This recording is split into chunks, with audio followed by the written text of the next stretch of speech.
Welcome to the Guitar Shop Podcast, Season 2, Episode 5. Hey, glad you could join me. I was busy saving manatees and elephant people. Goat man. We are coming to you from beautiful east side Milwaukee, Wisconsin. Milwaukee, Wisconsin.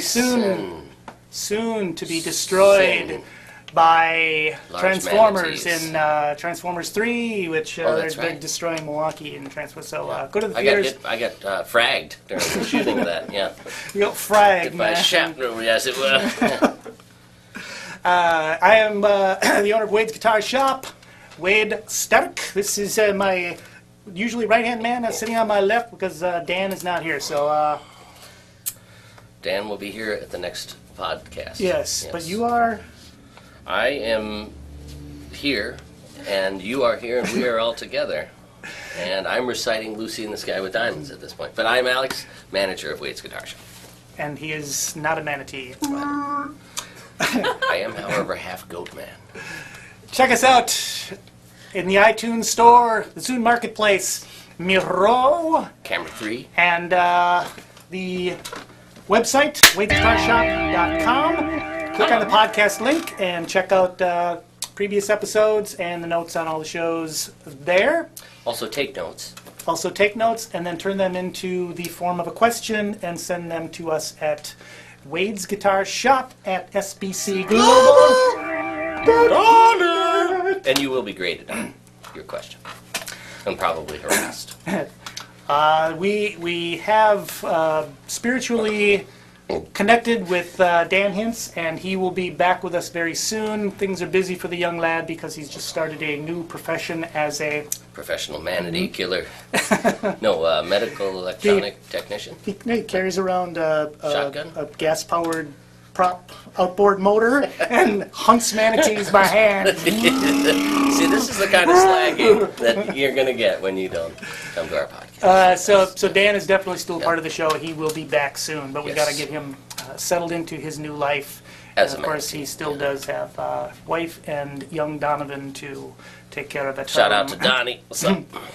But yeah, send your questions, comments along. We would really appreciate them. Many of them will get put on the show. Others we will always answer by email. And What's the gurgling behind camera 1? we've got a pipe problem back there. Okay, It's all right. leaking down through the Leaky through shipyard. the stainless steel vats back there into the fermenter. And, Right. We're cooking up some sauce.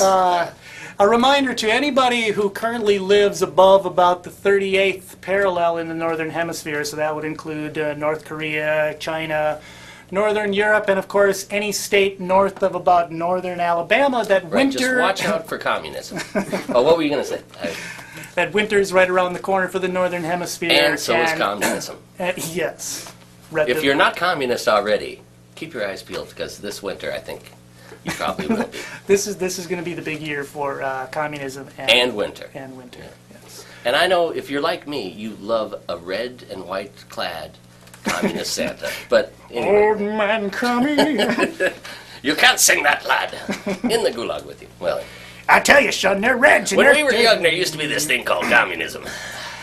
The main reason for pointing this out is humidity alert, humidity alert. get something like this? Yes, your acoustic guitars will be getting dry. Yes, back in the hole back here are Something like that, or some of our favorite humidifiers, but definitely if you are... this can be used for humidity, or, you know, I don't know what rock stars do with this, but there's a spoon in there and a syringe, so that's got to be good for something. And then this guy here, the damper. Super damp. Take care of your acoustic instruments particularly, but electric guitars too. Frets can poke out, things like that. Probably the newer your guitar is, the greener the woods, and the more likely it's going to be. That has been Season 2, Episode 5 of the Guitar Shop Podcast. And action. Oh, Lord. There is a... never mind. Dan, I channeled you. Oh, please save It's me. all right, mate. It's okay. I'll sit here, and if you need me, let me know. What the heck is up with him? That's the worst Dan impression I've ever seen. No, because I didn't swear and then somehow put you in your place. I Yes, can't quite channel sure. Dan as well as that. Yes, all right. So humidity alert factor number 1, but I wanted to tonight, and I did a little side story on this we're going to take a look at in just a second, but talk about one of the biggest questions we get from sort of the layman in electric guitar world. Potentiometers, volume and tone controls, how do they work, why do they work, what am I supposed to put in my guitar, and some of these guys are starting to kind of do themselves little home mods. They're picking up little mods online and stuff like that, and they're coming in to buy potentiometers and capacitors from us and seeking advice on what to put in their guitar. So let's take a look at what I have to say about the variable resistor. Hey everybody, this is a potentiometer, or what many of you know as a volume or tone control for a guitar. It is basically a passive variable resistor which allows you to change the resistance over these 3 little tabs right here. And the potentiometer is measured in its maximum resistance across the 2 outside lugs, and then as you turn it, the little inside one there is going to sweep back and forth between the 2, changing the resistance. Most guitars use either a 250K or 250,000 ohms of resistance, or a 500K, 500,000 ohms of resistance, and occasionally you will see a 1 meg, a million ohms of resistance. Strats, Tellies, single coil guitars typically will have 250K, humbucking guitars will have 500K. General rule of thumb sort of is that humbucking pickups, which are deeper and warmer sounding, you use a higher value potentiometer so that you have less bleed off. Typically what happens is when a potentiometer or a control is full on, you get a little bit of high frequency bleed across that resistance. So with humbucking pickups, which are already dark enough sounding, you don't want to lose any of that treble, so you'd use typically a 500K, occasionally a 1 meg potentiometer. Single coil pickups, which are much brighter and can sound a little bit harsh with too high of a value of a potentiometer, you would typically use 250K, and that just darkens up that high end a little bit. I'm also going to quick show you here how to wire a real basic single pickup system using a DeArmond vintage style single coil pickup, a single volume, a single tone, and an output jack. Let's do it. Okay, we got the pickup right here, and I've got it separated with hot lead and the ground. I'm going to add just a little bit of solder to the ends of the wires here. This is called tinning, where you put a little bit of solder on each of the 2 things that you're going to connect, and then just sort of heat them together. A volume control is a volume control because as you roll it off, it sends the signal to ground.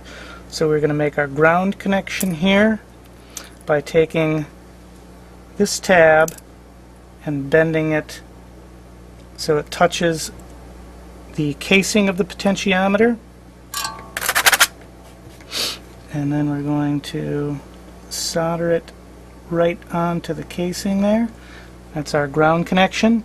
And in any connection that you make, you don't want to use the solder to make your connection. So try and get a good amount of surface area of metal touching metal on all of the things that you want to conduct current. Next we're going to ground the pickup onto the back of the volume control. I'm going to make a little bit of solder on the back of the pot here, and I've already tinned the ground on the pickup, so we're going to touch those two together. Again, trying to get maximum surface area of the wire touching that little loop. Oops. To the positive connection on the jack, which is the one that does not touch the center ground barrel there. It's already been tinned, so let's add a little solder to that little post. Now I'm going to make the ground connection to the jack.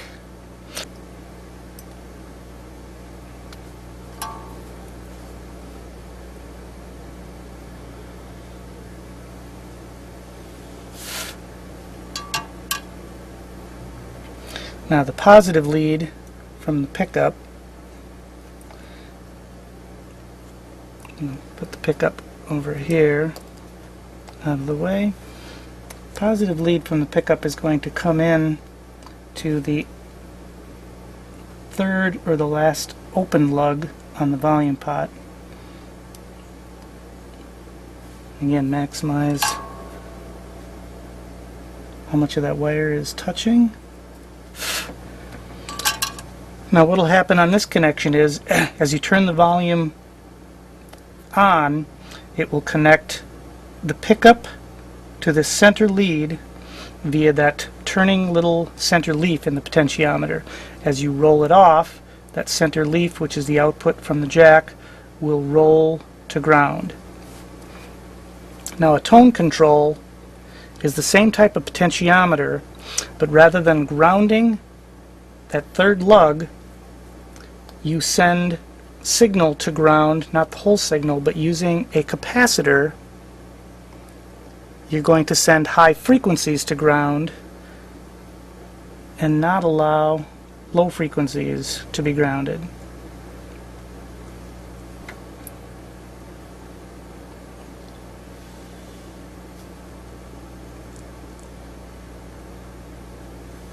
Now using wire cutters, I'm going to trim off extra wire on the capacitor here.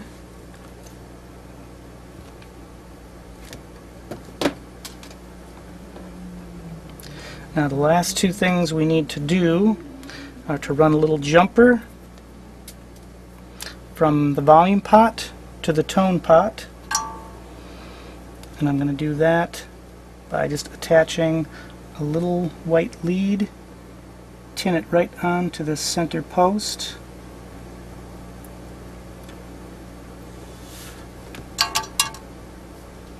And then finally, we need to run a ground jumper from the volume pot to the tone pot.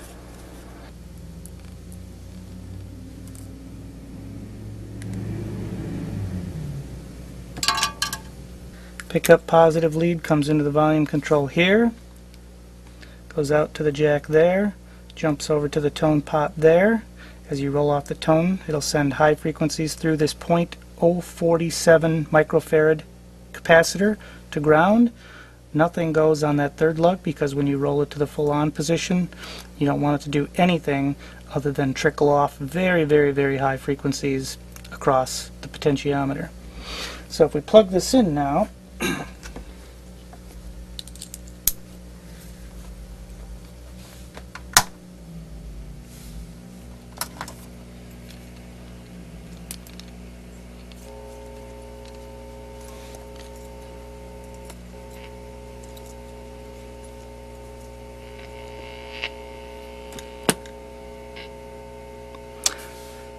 volume and tone control are now turned wide open.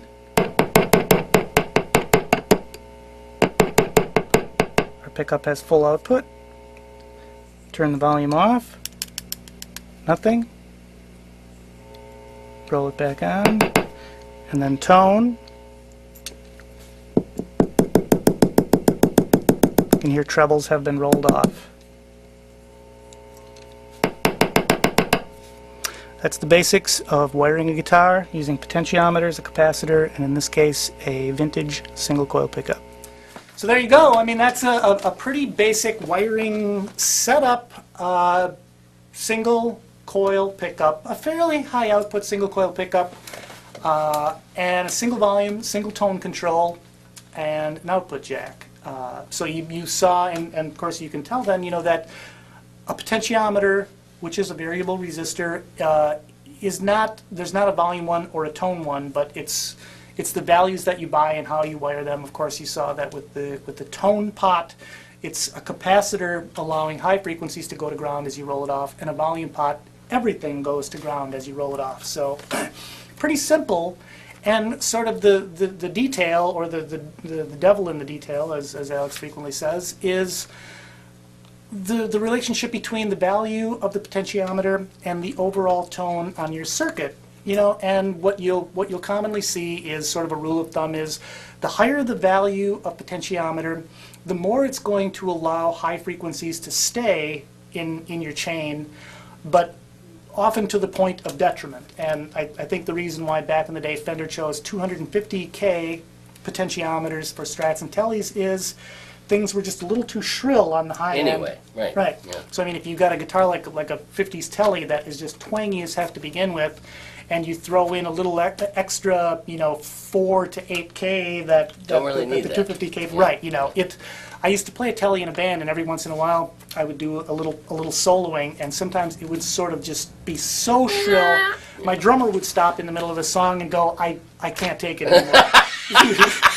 you got to do something. And I mean, he was right. I wasn't hearing it because I already had so much high-end hearing loss, but...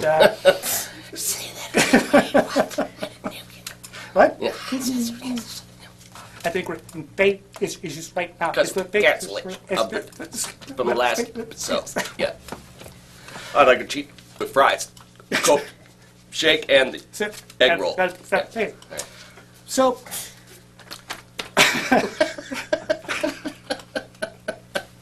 What do you mean you don't have the Shamrock Shake? for those of you who just watched season 4 back to back with this episode, There's continuity, and then there's continuity. For those of Yeah. you who,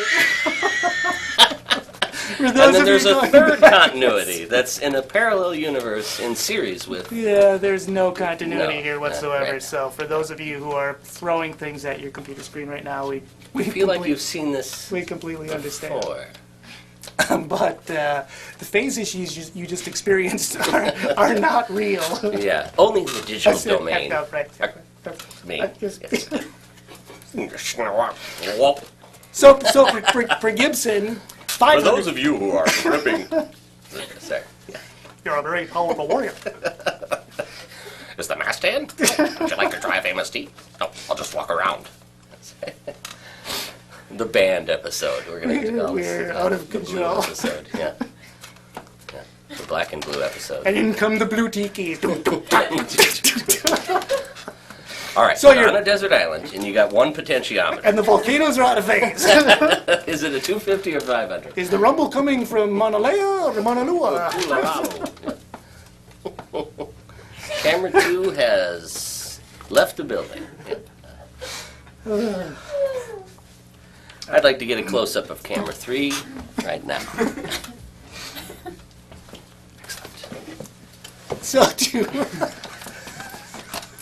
The red light's not lit up, though. it's a good thing. Just for those of you who may be watching the first ever episode of the Guitar Shop podcast, we It's don't way have different than this. Nothing gets cut out. Usually very, very serious. Camera 2 is spitting beer on the floor right now.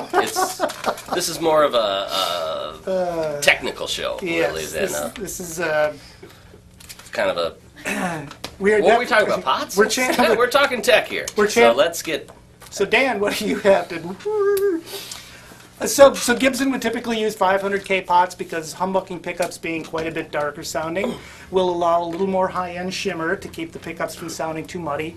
And you'll even find, like on old Jaguars and Jazzmasters, Fender using in some of their wiring setups 1 meg Holy. potentiometers. And ultimately, you know, to even explain a little deeper, you know, when you have 2 potentiometers on together, they're automatically in parallel, so you're going to have half of the impedance of the potentiometer. So I mean, two 250K pots, a volume and a tone, are actually, you know, creating the parallel resistance of 125K. So you're actually even going to lose a little bit more. So Fender a few years ago came out with something called the no-load potentiometer, which for the tone pot allows you to, when you're in the all the way on or 10 position, take that potentiometer completely out of the circuit. Then all you have is the 250K of the volume pot, which does allow then a little more high-end shimmer. If you want that. If you want that. Yeah. And at the end of the day, it's up to your ear, and it's up to whether or not your amplifier can even accurately reproduce those high frequencies. But, you know, for those of you who are kind of playing around with it, next time you're doing a wiring job, you know, pick up a 250K, a 500K, and a 1 meg potentiometer, and try each one individually, play them through your amp, and see what it sounds like. Yeah. And do the same thing with capacitors, because partially what the different resistances are similar to what capacitors do. Right, So- in your tone circuit. In your right, tone so- circuit. Right, so you'll try a 047, which is what they use in Fenders, Fender, right. What does Gibson use usually? 022. 022, try that. I use an 033 a lot Right. in stuff, and they all do something different. And it's a great way to add some additional tone shaping to what you already have. Yeah, the do-it-yourselfers then definitely, you know, these parts are cheap, you know, so you could buy a Caps whole are super cheap. you could buy a whole box full of parts, you know, for 30 or 40 bucks, you know, to experiment with.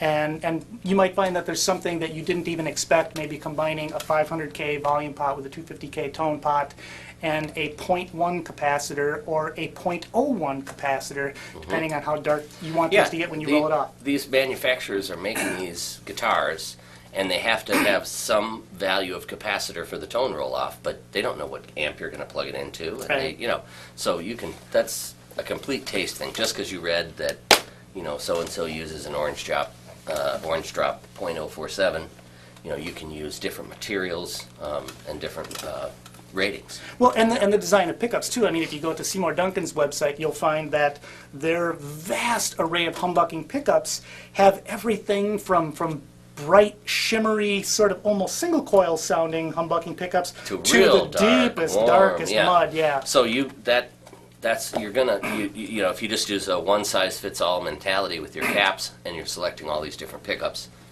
you know, you're selling yourself out or Right. selling yourself short, I guess. Yeah. Yeah. Okay. I sort of have Oh, you got your guitar there. I have to either side of us here these 2 Esquires, and basically what they are is copies of a Fender Esquire guitar that are projects that Alex and Garrett from 2 Minutes with Garrett, they each sort of, I think it almost turned into like a competition of who can build the coolest, cheapest Esquire copy. The quickest. So if you want to, Cool, cheap, and quick. 3 things I so love. if you want to grab that.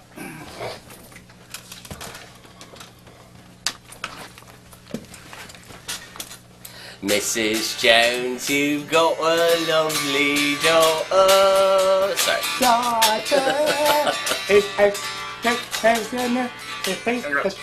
Cancellation, because they're 2 Esquires at the same time. Which actually happens. Oh wait, by if the I way. play mine upside down, Then we're fine. Yeah, we're fine. left-handed. Now we're back in phase. I don't know why, but one night I played a show with Jimmy and Ellie. Shout out to Jimmy and Ellie. And he was using, I don't know, whatever Fender. And I was using a Les Paul Special with P100 pickups in it. And it was like whenever I'd hit a chord, I would suck his tone out and it would disappear. And whenever he'd hit a chord, it would like suck. We had this like phase vortex that occurred with those 2 guitars. I was like, look, we were both looking at each other like, are you killing my tone or am I killing your tone? I have no idea why, but that. Oh, now we know what killed the friendship. So Alex built this first, and his inspiration for this was this is a website called Guitar Fetish, or GFS, And they sell these insanely cheap copies of primarily Fender guitars, but they also, not too long ago, started selling replacement bodies and necks and that kind of thing. So we're like, you know, they do a finished Tele-style body for, what, 67 $60 bucks delivered to the door. Weighs about a pound and a quarter. So Alex has wanted an Esquire for quite a while, and he has refused to build one because I give him so much crap about how limited they are in tone. Why not just make a Telecaster? But there's something pretty cool looking about an Esquire, and because he has 19 other guitars already, I finally gave him the go-ahead to build an Esquire without my disdain. And this is kind of what he came up with, and you know, at the end of the day, you probably spent certainly less than 400 bucks on this thing. Yep. And this guitar is an absolute screamer. We did, even though it does not look like it in the bridge, we have a, what, a Little 59? Or? Little 59 for Tele from Seymour Duncan, which is a shrunken humbucker. It's basically like a PAF, but made for a Tele. And for those of you looking at it saying that is absolutely not a Little 59, he put a little facade on top to make it look like a vintage Tele pickup. Yeah. Although this particular Esquire doesn't really historically look like anything because it kind of sort of is a mutt or whatever. Right. But at the same time, I didn't want to have, you know, I don't know. The modern. I kind of wanted the look of right. the Tele pickup, so Yeah. I quickly made a facade. Yeah. So what's with your upside down control setup? Oh, I do this, and I wasn't the first guy ever to try this, but I just saw guys doing it. But when you play, if you want to reach your volume knob, I just 180'd this. For those of you who have a Tele, you go, oh, what does he mean upside down? But usually the tone control is here, then the volume, then the tone. Right, yeah. I think. Yep. Yeah. So here's usually the control. This is volume. That's tone. Well, the dice are usually in your pocket, and you pull those out when you're at the crap table. Exactly. But I like this just because I can reach up with my pinky and. Not that I ever do that, but I could, and that's the important thing. And then the mighty 033 here on the tone stack. And then here you have a three-way switch, and on a regular Esquire, Wade could probably explain better what a stock Esquire was all about. It'll sound real crazy what the way they were wired originally. But, well, what the story I heard was the electric stand-up bass in the 50s was not super common, and they didn't always have, I mean, solid body electric bass wasn't real common. Right. And stand-up bass was huge. So sometimes you would just have two guys with a Telecaster and you'd go like this, and there was called it the bass mod or the bass position. And one guy would play guitar and the other guy would play this dark sort of guitar tone. Yeah, and it used, I believe, a 0.1 microfarad capacitor, which basically shunted most of the high frequencies, probably everything above 1K or maybe even below that to ground. So yeah, deep dark thump when you were in the rhythm position on an Esquire. And then in the middle position, what does an Esquire do? Is it a little of both? Or? It was a combination of a resistor and a cap that sort of acted as almost like a passive mid scoop. So it kind of gave you sort of an out-of-phasey sound on a stock single coil pickup. And then all the way wide open was wide open. Yeah. Bridge pickup. Which is your classic, Telecaster tone. But we had to come up with a way to make this right. We were, I've got a bass player, so I don't have to play bass on this instrument. But being that this is a humbucker can be wired. There's two separate coils, and those coils can be wired in series or parallel. And so in series, you get a nice kind of brighter, chimier, think Dire Straits kind of glassier tone.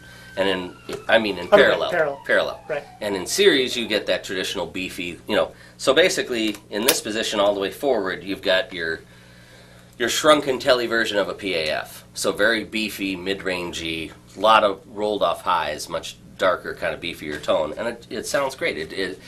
You wouldn't mistake it for a 59 Les Paul, but you certainly wouldn't mistake it for an Esquire. Right. In the middle, this pickup is specs out to about, what do we think, say 17 kilo ohms or something, high 16 kilo ohms or something. Yeah, it was very hot. Yeah. Being that it's called a Little 59, if it's sort of based on a 59 Les Paul PAF humbucker, would have been much more lower output. Right, before we even opted for this, I think we both had in our mind a Little 59 bridge position pickup on either a Tele or a Strat. Must be probably 9 or 10K. Right, which is one of the reasons why originally when we set out to do this, we modified a JB Jr., the Jeff Beck Jr., Right. which is a pretty high output one. Yeah. And my main two reasons I wanted to go for it that way was, one, I thought split, it would still give me a good 7 or 8K tele sound. Right. And two, what was the second part? Oh, I had heard the little 59 in the humbucker mode when people would just put it in there Right. as the stock pickup with just the one sound, and it was a tad bit muddy, you know. Right. And you know, with basswood, it probably would be with this lightweight Yep. Paulownia, I think it's called. Yeah, it's called Paulownia. Yeah, it's a Chinese, very lightweight wood. It's actually pretty. I mean, it's bright enough. It's not super muddy. But anyway, where were we? So the one position is very beefy, 59-ish. One is coil tapped. I get at 16K, I'm getting 8K single coil, somewhat traditional teletone. And then in parallel in the bridge pickup, it's humbucking, it's hum canceling, but it's very chimey and glassy. So you have three really distinct tones here, and it turned out great. It's a real nice piece, and this neck is an all parts. I forget exactly the model, but they call it a fat neck. This is half of a Louisville Slugger. It's a giant piece of rock maple, and it's very sustaining. Tall vintage frets, is that what that is? Yep, too? they call it tall vintage frets. So it's skinny frets this way, but tall. So great for soloing. And, So Garrett wanted to do something real similar, like father, like son. I know he's gonna kill us. He ordered a GFS body too, and again, super lightweight. Probably about an ounce heavier than yours. Yeah, it has to be. If it's lighter, I'll take it away. But rather than going with some type of humbucking combination for the bridge, and then changing series parallel, coil split in the middle. Boring. What he wanted to do is, and this is weird because you swear that at some point I put K&K acoustic transducers. He has in a no tele. recollection of this. I don't remember doing it, but apparently we did it and it sounded pretty cool. So Garrett said, "I'm going to try it." So for one of the positions, Garrett put a K&K little paddle transducer between the neck and the body up here, and in one of the positions he has one underneath of the bridge, between the bridge and the body there, and he made like a little pocket for it so it sit properly in there. But he's got two K&K pickups and then stock tele pickup in the bridge. But I think in the middle it's the K&K combined with the electric. oh right, yeah, no, you're right. The two transducers are on together in the neck In position. the neck position And middle. then the transducers with the bridge pickup Yep. in the middle, and Yep. then the bridge pickup by itself in that spot. But it gives you this very sort of amplified national resonator sound when the K&Ks are on, which is pretty cool. And you can get a pretty good acousticy sound out of it. And you know what else is really bizarre? When you we have this cover ashtray which just kind of pressure fits over the surface of a stock bridge. Yeah, there we go. Oh wait. I should roll with that. We lost but it, Garrett, sorry. We don't know what happened to it. It's gone. You can't prove that on film. But when you put that on there, it's even more resonatory. It's really strange. Yeah, no, right. It's very cool, though. Yeah. So you really get kind of a cool combination of like an acoustic guitar sound, almost a resophonic sound, and then a traditional barking Esquire / Telly sound. And I think the theme here is, don't rule out the possibility that there is something that you can put together out of parts that is going to be better than this import thing you're going to go and buy stock off the shelf, which is going to have, kind of no personality and maybe not be nearly as quality in terms of, I've got to say with these GFS bodies, the one thing I really love about them that pays real homage to old tellies is the very squared edges on the edge of the telly. And the modern telly, in the 70s when they started softened a bit. when they started rounding that edge there, Yeah. to where you can't feel it on your arm anymore when you're rubbing right there.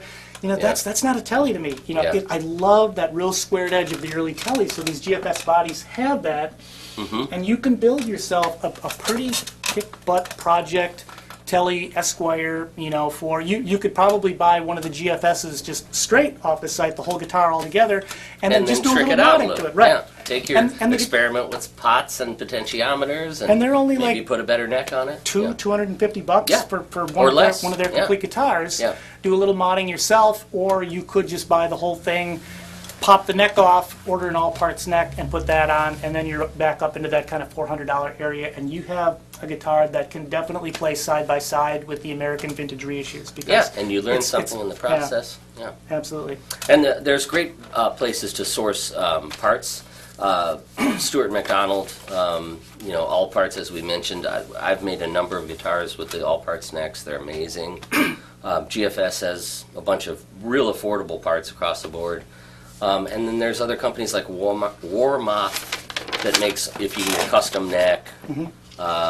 There's a company called Guitar Mill, which I'm not super familiar with, but real high-end necks, custom made and stuff like that. So you can do everything from the simple, cheap, to the, I gotta have an ebony fretboard with a Hawaiian koa, this, that, or the other. Right. So, kind of cool. One last thing I wanted to show you on another telly that I customized. Yes. That was actually pretty cheap. Online, I ordered a machine that actually shrinks guitars, and I took a Telecaster and I just shrunk it down by a factor of 10. This was a full-size guitar less than a week ago, so listen to the tone. You'll be hearing that one. Anyway. I'm a little manatee, la la la. Wait, do you want to sing one and I'll play a little? Well, no, because I was just going to say that the machine seemed to work running a little tape, inversely on yours. Yes, right. Yeah, the opposite of ovation, inverted. Yeah. No, I have for you, Alex, in my hands here. Oh, you cut my eye! No. Yeah. This is just for all you you fine string aficionados out there. We get many questions about guitar strings here in the shop, and you know what? We answer as best as we can, but there is a shroud of mystery around the manufacture of guitar strings that nobody really delves into. You can check out all the forums, you can read anything you can find online, and you will never find the same two answers about how many string manufacturers there are, who's making whose strings, how are the strings made, what's brighter, what's better. I didn't know if he would be totally open to this, but we've dealt with most of the major brands of strings, which you can see kind of back on the wall there, GHSD, Dario Martin, and so on.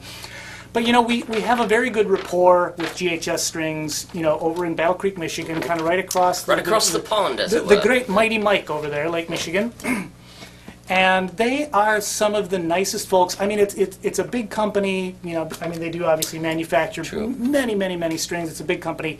But when you call them, you feel like you're talking to a little mom and pop shop. They're great folks. So I called them one day and asked if there was any way I could sort of get some questions answered from one of their engineers. And we got directed to a chap named Dave Cowles, who was... I would say probably a little too busy to do an online interview, or a phone interview, or for any way for me to go there or him to come here. He said, but he would gladly answer some questions if I sent them to him in an email, so he could have time to sit down with the email and kind of give me a reasonable answer, on his sort of schedule. It got back to me in probably less than 2 hours. And I picked just a few questions, so I didn't burden him. I didn't want him to feel like I was laying some big heavy journalism kind of interview on him. I wanted just a few basic questions about strings answered. So this is from Dave Cowles at GHS Strings. You can check them out at ghsstrings.com. And they also make Rocktron pedals, rocktron.com. But here's the questions I asked him. You can sort of follow up on any of these as we roll along. My first question to him was. And this is the one we get in the store all the time that I just don't ever feel like I've had a solid answer to. What is the difference between phosphor bronze acoustic strings and 80-20 bronze strings, both structurally and tonally? Now, of course, on the package, they say phosphor bronze is 92-8 alloy, which is brass to tin. 80-20s are obviously 80-20. But of course, phosphor bronze strings, I didn't know that the name naturally implied that there is also 1% phosphor added to the mixture, and it creates an alloy that I guess makes the strings longer lasting, changes them in tone. But his answer, and this is coming from an engineer at a major string manufacturer. Phosphor bronze is a copper tin phosphor alloy. I'm sorry, not brass and tin. Copper tin phosphor alloy. And 80-20 is an 80% copper, 20% zinc alloy. So right away there, it's not even the same two materials. We're not talking about 92-8 and 80-20 of the same alloys. Right. 80-20, the 80-20 copper zinc alloy is harder and brighter in tone than the phosphor. So I have sort of always, to my ears, thought that phosphor bronze was a brighter sounding string. But it's different in harmonic content, but definitely not brighter. He says that the 8020 is a harder string and a brighter string. Phosphor has a warm, sweet tone. 8020 has a very bright, shimmering tone. I'll chime in on that. This is chime in. Because this is what I perceive on that. Because I get that question a lot. Right. Which ones? And I think generally speaking, people say phosphor bronze. 8020 bronze is brighter than phosphor bronze. Right. But I guess here's what I think. Like a guitar has a resonant peak and strings have a resonant peak, and I think the resonant peak, or the meat and potatoes of the sound, in an 8020 bronze is in the range that we're more sensitive to in our hearing. Right. So it's mids and upper mids, that really we can physically sense as they Right. come into our ears. To me, phosphor bronze, the resonant peak is much higher where the finger attack is and where high frequency harmonics are.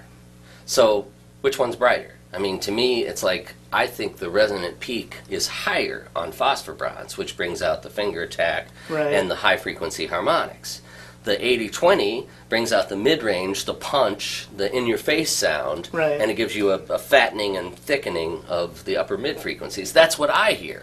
And You know. maybe less competition by a deep bass, Right. dominating the Right, signal. and I think I think the phosphor bronze has a little more of an extended low end. Yeah. And I think you hear, I hear in the low frequencies on phosphor bronze when I play with my fingers, I get better definition of low harmonics. I use phosphor bronze. I don't like 8020, but Right. if I wanted to bring out that real accentuated mid range, I would use the 8020. Right. I don't know. That's just my opinion. It puts us in the ballpark of a more concrete answer to this question, though. I think it's still a tough thing because, yeah, there's so much of what you perceive with your ears, what kind of guitar you're putting it on. To me, phosphor bronze is a more pleasing sounding string, Yeah. and I think because to me it's more pleasing. I always assumed it to be a brighter string because it seemed to me like it had more of a shimmer, but I think there is some sort of almost natural, EQing that goes on. But you're right, though, that shimmer, though, to me, is like the principal note and then the dancing harmonics. I don't think you hear as much of that with the 8020. You hear the rah, you don't hear the zing, Right. ting-a-ling-a-ling-a-ling, I know that's not technical, but... Well, it could easily be explained, though, by the fact that he's saying it's a harder and brighter tone. A harder string will tend to probably accentuate fundamentals. Right. A softer string will probably be a little more sustaining and a little more, on the shimmering Yes. harmonics on the tail. And to put it into a practical thing, when I look at, to me, many times I've explained like a mahogany versus rosewood. Right. As mahogany being a frown, all this mid-range, but not the super high highs, the super Right. low lows, and rosewood being a smile. A little bump in the lows and a little bump in the highs, Right. but almost recessed mid-range sometimes. So if you take a rosewood guitar and you put 8020s on it, you kind of flatten that smile out. And if you take a mahogany guitar and put phosphor bronze, you get a little top and bottom that you didn't have.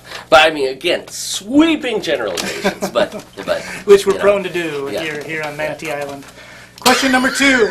On wound strings, what difference does a hex core or a round core make? Now, a lot of you maybe don't even know that some manufacturers use a core string on their wound strings that's shaped hexagonally. It's a 6-sided core string. A lot of companies use a perfectly round core for their core wire on their wound strings. So, his answer is hex core grabs or holds the cover, which I think he means the winding, more securely than round, producing very long-lasting tone. Some players say that round core pulls less tension and sounds better with more even harmonics than hex core. Our boomer guitar strings have always been made with round cores.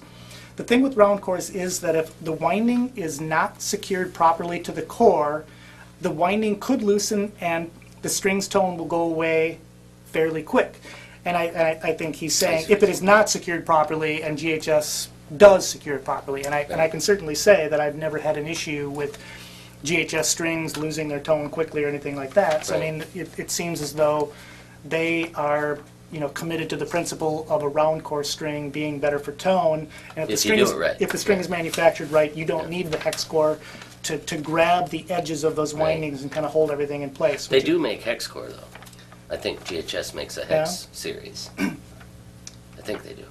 Yeah. Oh, maybe. So they do both. Well, But- he's saying Boomers. I mean, Boomers has Boomers been are their ground big core, yeah. brand. So, but I think guess they make and we'll have to check my facts, but I think they make a hex string. My guess is probably every manufacturer makes everything now, Do it because on the I think deck. they're all trying to be all things to all people.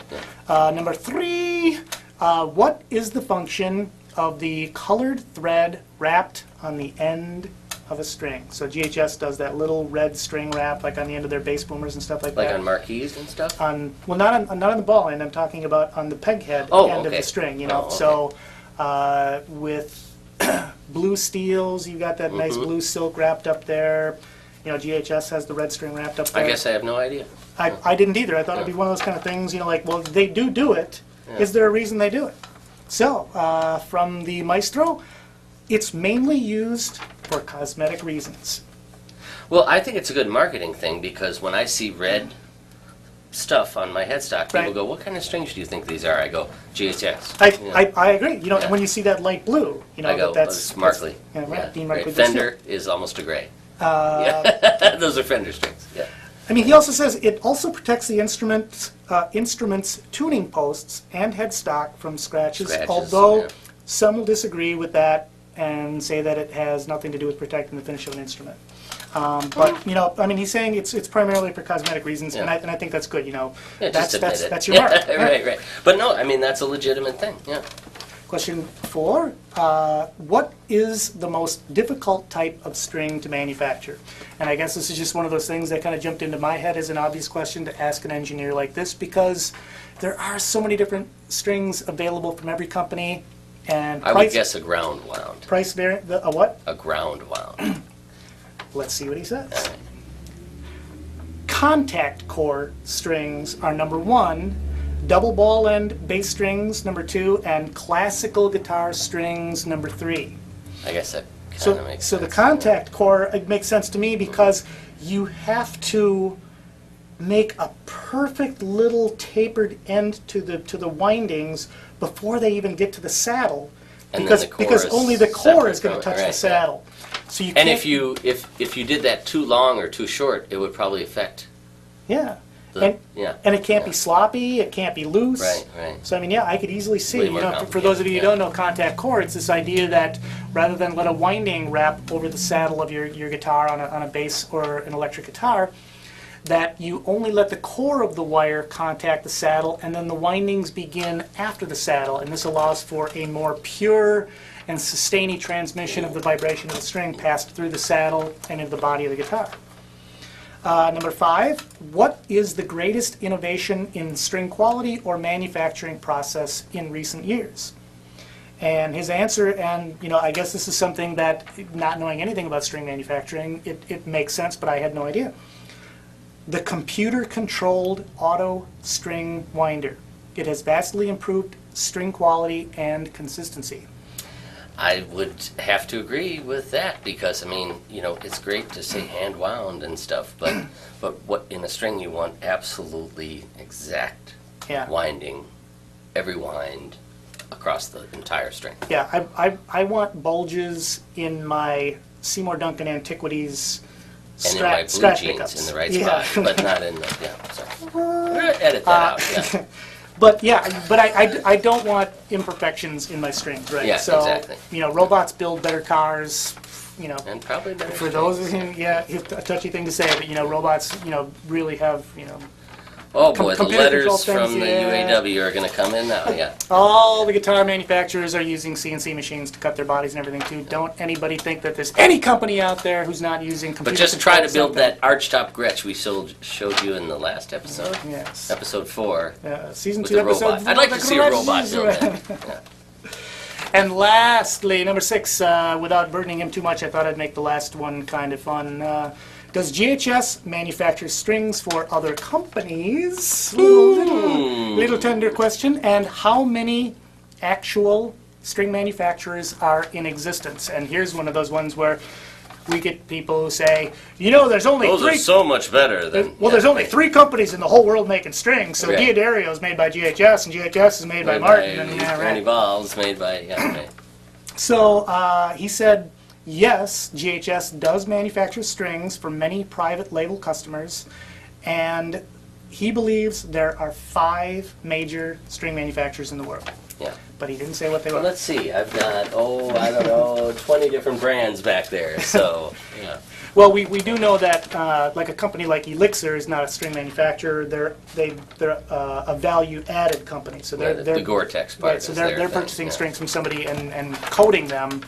So there are a lot of companies, innovating strings, but still buying them from another manufacturer. Like clear tone is a process, and I think Martin is doing a clear tone process, and then they have their own string branded under clear tone, but I don't think they make the actual string. Right. But Well, the last fun little thing I want to talk about tonight has to do with these sort of devices right here, and these are smartphones / smart MP3 players. Mine is a Samsung Galaxy S Vibrant T-Mobile smartphone, and mine is an iTouch. iPod Touch. iPod Touch, right. It's funny, he's Yes. new to technology, but he's There's definitely... buttons on here, you press them and things happen. Yeah. But I wanted to quickly talk about, the fun things that you can do with guitar-related apps on your smartphones and your iPod Touches. And you have, first of all, on yours, I know that one of the things that blew me away when you first started using this in the shop was you and Garrett both downloaded from Peterson Tuners a strobe tuner app, which I was like, come on, are you serious? And Yes. This is only, it says no input. I should plug a mic. If I plugged a mic in, there would be a 1, 2, 3, 4 resolution strobe tuner in here that's extremely accurate. And actually, I have headphones that plug into this that have a built-in mic. You could also plug in, some kind of aftermarket mic or whatever. Yep. But nonetheless, for those of you who are not familiar with Peterson, we have an auto strobe Peterson over here on Garrett's bench that I think it's about a $400. Yeah, about a $400 bench unit. strobe tuner. Yeah. And Peterson makes even more expensive ones. Well, your app I think was $399. It was 10, I think. Oh, was 10 it? bucks. Yeah, 10 was $399. Yeah, which is expensive for an app, but nonetheless, to get a strobe tuner for 10 bucks, yeah, and it works great. I mean, I've tested it on and you can flip it around, and all sorts of stuff. It's great, but it works fantastic. What? Honestly, I don't use it. Hello? Your strobe tuner's calling me. Oh, yeah. It says your voice is out of tune. Yeah. I don't use it at work because I have other tuners here and I'm playing music on it. But I'd feel perfectly comfortable using this as my main tuner. It's at least as accurate. It's actually more accurate than most chromatic tuners. It may not be quite as... It doesn't have the resolution of their standalone $400 tuner, but it has way more resolution than most of the sub-$100 tuners. So, well, considering the hundreds of other things that your iPod Touch can do already, the fact that you can add to it a strobe tuner, more and more of these devices are becoming very valuable tools. I mean, the one that I have here, the Peterson strobe tuner is not currently available for the Android operating system. The best tuner that I was able to find, and I've actually been using this one for over a year now, is called G-Strings. And this is just a very nicely attenuated, very easy to read chromatic tuner. And we go to Tune Auto here. Oh, you're right on G there, yeah. So I mean, you're getting a nice, easy to read needle. It can be in chromatic mode. You can also select specific notes if you just want to tune one particular note. But super easy to use. This tuner I think was only like $1.99. I have another tuner in this. I bought a guitar thingy which has a bunch of different guitar stuff, chords and so on. But the one cool thing about having this Peterson tuner in this is I have a Peterson tuner in my front pocket right now. You can't even see it. Yeah. I've gone through most of my life without carrying around a tuner. Now I have a tuner with me at all times, and it's this thick, about as thick as 3 slices of chewing gum. Where did it go? It's in my pocket. Yep. Very cool. There's an app called Solo, which allows you to basically show a guitar neck, and we'll kind of show maybe a link to or embed a YouTube video here. But you basically have a guitar neck here, and let's see if our volume's in all the way. Wow, nice rosette.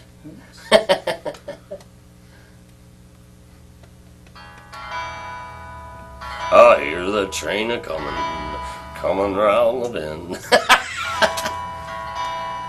Ooh, mine chords, the saddest.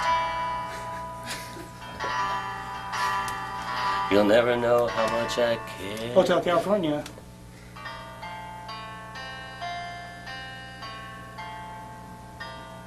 No way.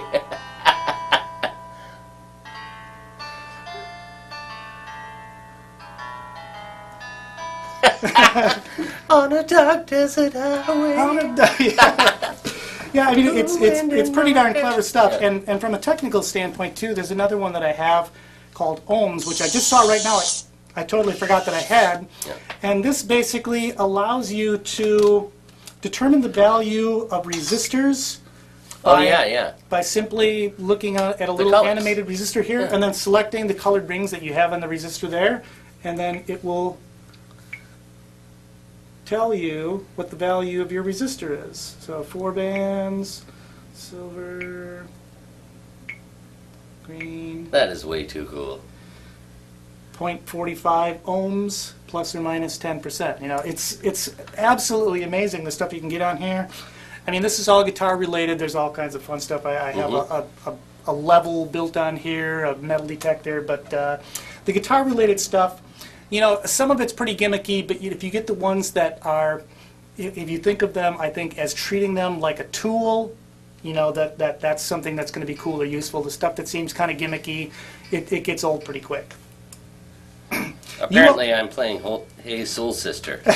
You also have on yours, though, a multi-track recorder, don't you? Yeah, I have 2 recorders on here. And the first one, to me, that was the most important, is this retro recorder from McDSP. McDSP makes high-end plugins for EQs, compressors, etc., for Pro Tools as well as other manufacturers. But it's spendy stuff. I mean, their processors, like a bundle of basic processors, is probably like $1,000. So just the software is quite expensive. I have for many decades, let's not say how many decades, I've recorded my song ideas just on a cassette recorder. Right there. And it looks something like this. I don't know if you can see that, but this looks exactly like, it looks exactly like just the little cassette recorders that I've had forever. And if I just press record, well, it's going to say I don't have a mic plugged in. But if I did have a mic plugged in, I just press record. It's just like a little cassette recorder. So if I have a song idea, I like the fact that I can just turn this on, hit record, and I'm recording just like on the cassette. And when I go to tapes, it has tapes. It looks like a jukebox on an old jukebox or on those things at a diner. And all these say it looks like a stack of cassette tapes on my shelf. Right, and these are all say untitled, but I mean not all of them, but I can title any of them and keep track of my songs. So this is just great because you can't even find cassettes anymore. But so this is just a great way to just a sketch pad. My iPod also came with this thing that's like just a little voice recorder that was built into it, which is pretty cool too. But the difference between, I think my McDSP was a whopping $10 too. These are expensive for apps, but the thing I liked about the McDSP is it uses their little software stuff to optimize that iPod mic so that you get this pretty rich, great tone. Right. I also have this thing called Gig Baby. There was a number of different ones that I've looked at, but on this one you have a 4-track recorder. It's really basic. I can move the sliders. There's little sliders. I can move them with my hand, with my finger. I can raise and lower the 4 different instruments that I might record on this. And all I have to do is arm a track by pressing record, and then it's got play and record. I hit record, and I can hear the playback in my thing, and the microphone is built into the headphones. And I've heard some of the little 4-track things you've done on there, and it's pretty darn cool. I mean, it's at least as good as those crappy 4-track cassette machines that we used to pay hundreds of dollars for. Oh yeah, no, right. And this is digital, actually. I mean, I wouldn't make an album on this thing, but I don't know. maybe Generation 9 I will. Well, yeah. Who knows? You know? Well, and it's the tool thing again. I think this is a way of, these are tools that we have in our box. The less gimmicky they are, Well, the more you actually have some way to apply them. That's the other thing. When was the last time you took your 4-track cassette machine and put it in your front pocket like that? Yeah. I mean, with my headphones, and my mic, which I keep in my bag, I'm literally walking around with a digital 4-track wherever I go. If I have a song idea or a vocal idea or whatever, it's just pretty cool. Yeah. So for Google Android and the iOS, a lot of great apps out there. Definitely check them out. I think we are pretty much good here. So that has pretty much wrapped up Season 2, Episode 5 of the Guitar Shop 2 podcast. 5. Please check us out. We are on the iTunes Store, Zune Marketplace, Miro, and check out our website, wadesguitarshop.com. Click on the podcast link. Check out past episodes, show notes, whatnot. Please send us comments, questions, ideas that you have. Anything related to the show or guitars is really appreciated. Send it to Wade's Should Guitar they send it to wadesguitarshop.com? I'll give you your cell phone number. Call Alex at Wade's Guitar Shop at sbcglobal.net. I'd like to thank our awesome producer over here, Eddie. You He's lost a leg. Got it over on camera number 2 once again. She's been hit. I'd like to thank camera 3 and camera 5 over here. We'll be back very soon. Danny and Cher's going to join us again. Oh, sorry. That's all right. Dan will be joining us again very soon as he gets his new job under wraps. Family, friends. Okay, wait, I got it. This is what happens when Manatees are affected by toxic oil spills. So Yes. we're out. Good job, Alex. Excellent. We'll see you next time.